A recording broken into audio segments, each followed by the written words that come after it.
Hi! Magandang gabi po mga kababayan. Magkwentuhan po tayong muli. Pag-usapan po natin itong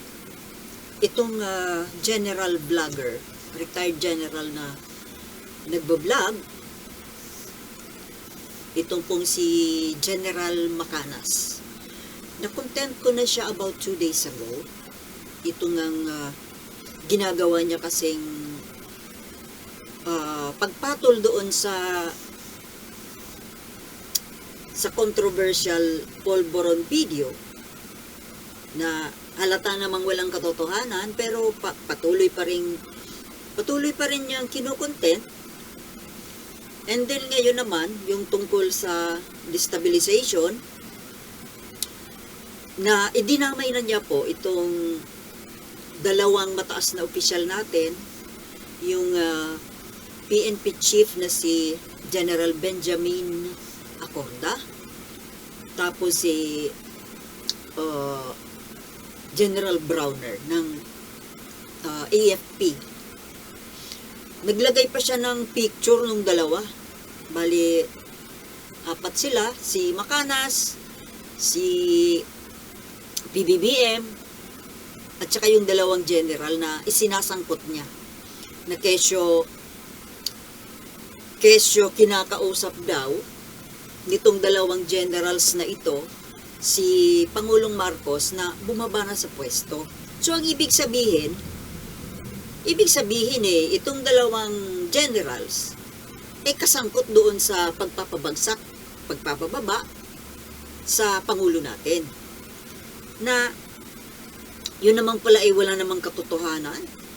Di syempre, di ba mabigat na akusasyon yun? Ewan ko naman dito sa general na ito.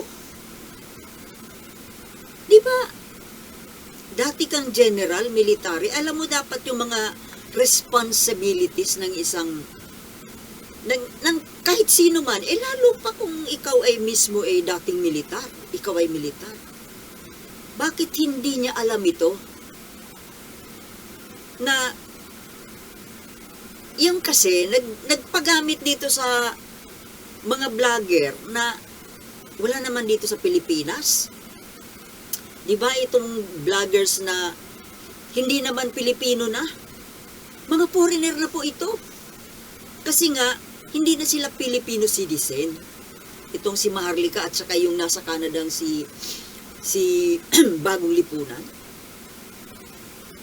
Hindi na sila Pilipino. Ewan ko nga ba bakit sila nakikialam dito sa natin, sa issue ng Pilipinas. Wala na silang pakialam. Well, kung gusto man po nilang makialam, dapat sa ikabubuti po ng bansa natin, hindi yung makakasira. Di po ba? Ngayon, ito naman pong si General Macanas na ito. Dati naman kasi matino ito Matino itong nagbablog. Pinapalo ko nga yan dati Kaso nung masyado nang dikit ng dikit kay Maharlika at inaayunan na yung mga pinagsasabi ni Maharlika sa vlog nito, hindi na rin ako sa kanya, tumigil na ako sa pagpa-follow. So ngayon, sa tinagal-tagal ng panahon, ilang buwan akong hindi sa kanya sumilip sa kanyang channel. Ngayon biglang ito nang mainit na ang issue ng destabilization at saka Polvoron video. Aba, nakapagtataka talagang naging carbon copy na po ni Maharlika yung pananalita, yung mga opinion. Ito si General Macanas. Ito namang si Maharlika. American citizen. Alam niya na sa Amerika o sa mga well-developed na bansa, itong mga ganitong issue, yung mga ganitong mga gawain na mga nananawagan ng kudita, destabilization efforts, kung sa Amerika ito, ano kaagad yan? Arestado kaagad. Alam dapat ni Maharlika. Pero ngayon, well, Alam niya kasi na dito sa Pilipinas, anything goes. Siraan mo yung Pangulo, siraan mo yung First Lady, babuyin mo, ipangalandakan mo, siraan mo ng mga below the belt. Okay lang kasi dito eh. Well,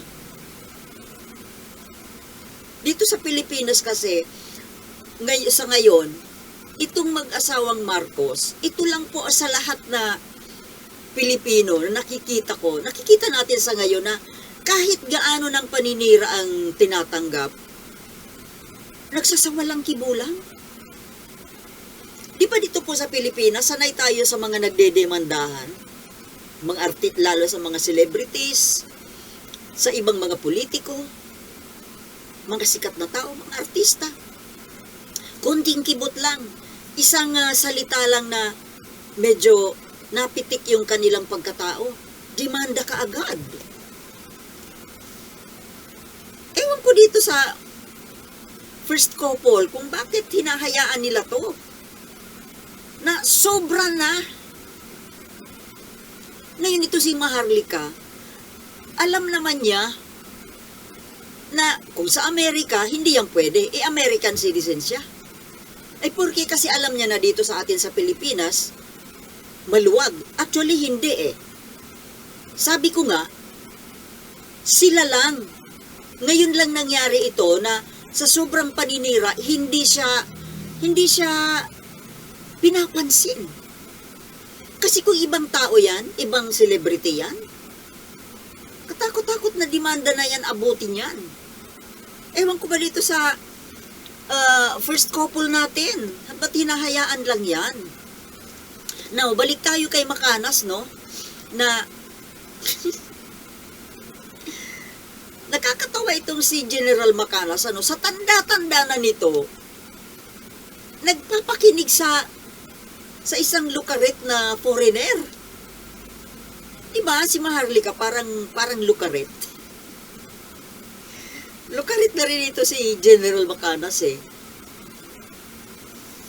Alam mo, ang daming nagtatawa dito kay General Macanas eh. Diyos Mariosep. Ewan ko ano nangyari dito, para siyang na ano eh. Parang nagayuma. Gayuma ba yun? Yung nakulam? Parang nakulam ni Maharlika eh. Kung anong sabihin ni Maharlika, go din siya. O ngayon,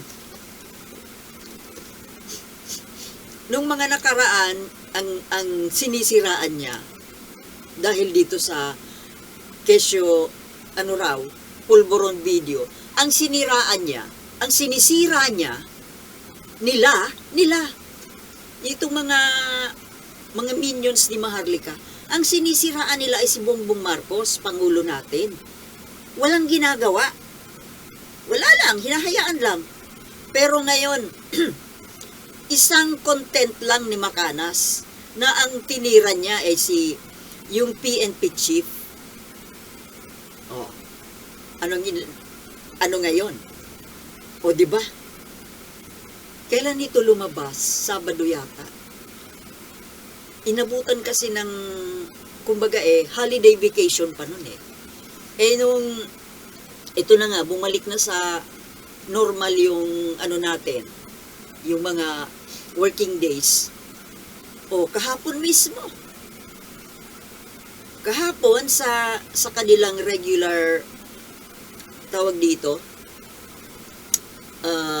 flag ceremony, in-announce niya yung tungkol dito, na binanggit nga niya itong naninira, vlogger na naninira, na nadawit yung pangalan niya. Nasabi nga niya, pinayuhan niya yung kanyang mga subordinates na huwag itong gagayahin at mabigat na kaso po ito. Dahil idinadawit mo yung pinakamataas na opisyal ng PNP at AFP na kesyo nag-withdraw ng support sa Pangulo. Talaga naman mabigat po yun. Biruin mo kung mag-withdraw ng support ang dalawang pinakamataas na opisyal ng armed forces natin. Anong ibig sabihin nun? Kudita. At ang kudita is super illegal. Bawal sa konstitusyon natin yan. At ang katapat niyan is mabigat ang parusa niya. Nakapagtataka talaga kung bakit nagkakaganito yung utak ni General Macanas. Dati naman matinong nagbablog ito. Yan ang nakuha mo, General Macanas, sa kakadikit mo dyan kay Maharlika. O ngayon, ano ang payo sa'yo ni Maharlika? Kesyo sinisikil kayo na ano yan, yung freedom of expression ang tinatamaan. Nagpapakinig ka pa? Nalaman mo na nga na kakasuhan. Nalaman na po nila, mga kababayan, na natunugan na niya dahil may mga ugong na nga, nakakasuhan siya. Pero sige pa po yung kakaano niya. Even hanggang ngayon, sige pa rin ang kaka-vlog niya. Ngayon naman, sinasabi niya, sa vlog niya, sinisikil ang kanyang karapatan.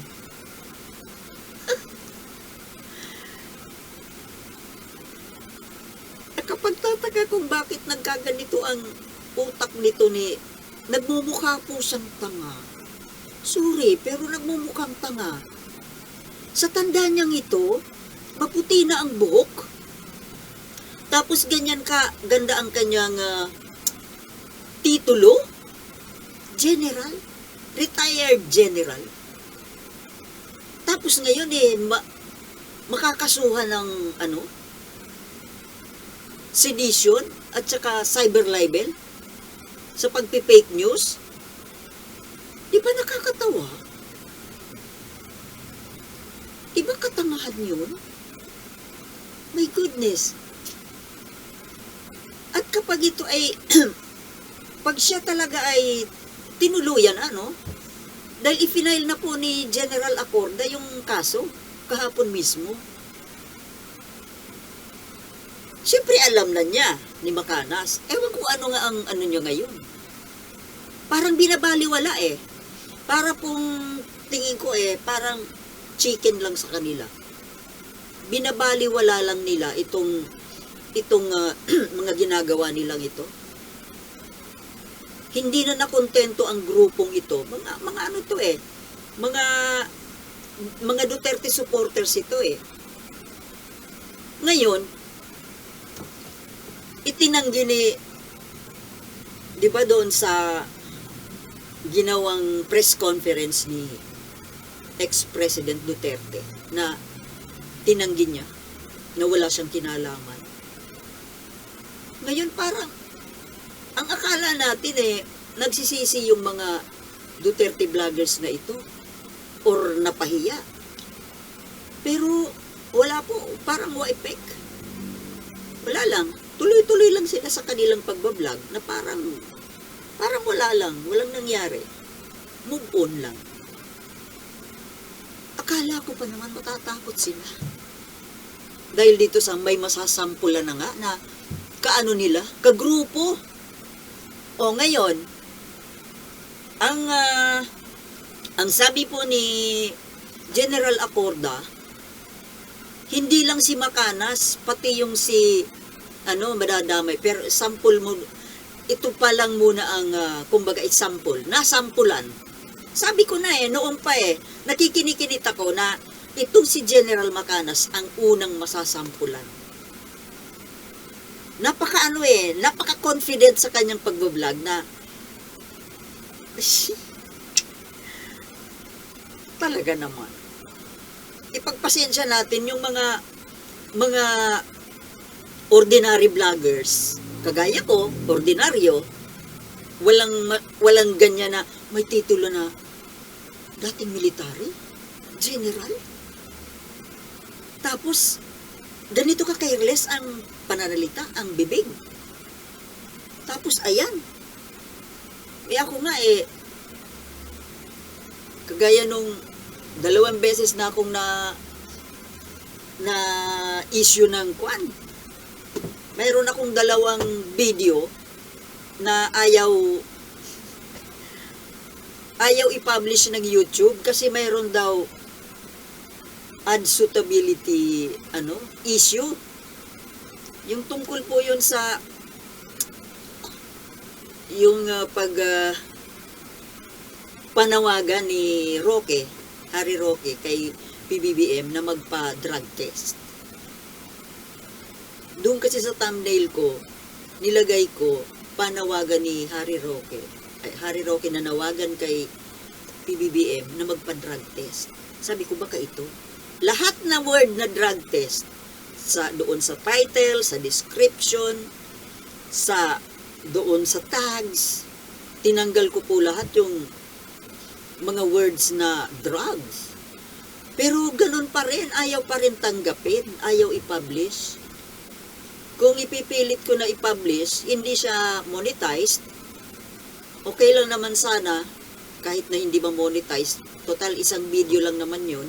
Kasi nanghinayang naman ako dahil binidyo ko na tapos na Kaya lang, hindi ko na lang pinilit kasi baka maging sa akin yun yung issue sa'yo, baka maipunan na matambakan ako ng mga issue tapos mamaya biglang ma-delete ang channel ko. Sayang man. Kaya, kumbaga ngayon yung mga unfriendly daw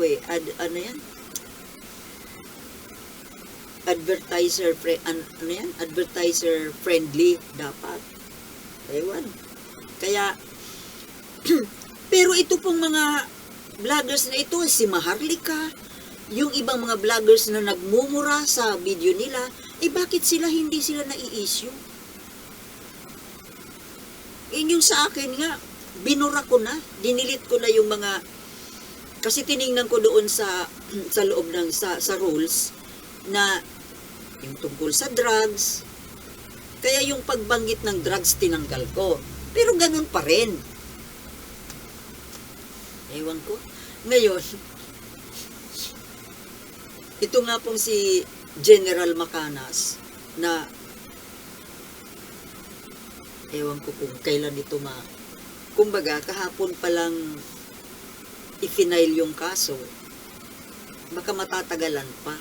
Kasi hindi naman kaagad-agad yan Pero titingnan na, susubaybayan natin ito kung ano talaga ang mangyayari dito. Kung makukulong ba? Papatawarin ba? Kasi ang sabi ni General Acorda, walang kapatawaran. So, ibig sabihin, tutuluyan siya na makulong. So, subaybayan po natin yung itong issue na ito. Sana naman kumbaga, lesson na po ito sa atin ngayon, lalo na sa mga vloggers kagaya natin, na dapat talaga maingat. Pero, siyempre, tayo nga, hindi naman tayo abogado, common sense kasi. Common sense, di ba? Ito si General, wala yatang common sense ito. Tinakasan ng common sense. Nagpapapakinig kasi ay nako, General Macanas. Ewan ko sa'yo. Bahala ka nga sa buhay mo. Okay. Ay. Sorry. Ay, end ko na nga. Ang kati ng lalamunan ko. Thank you for watching. Peace.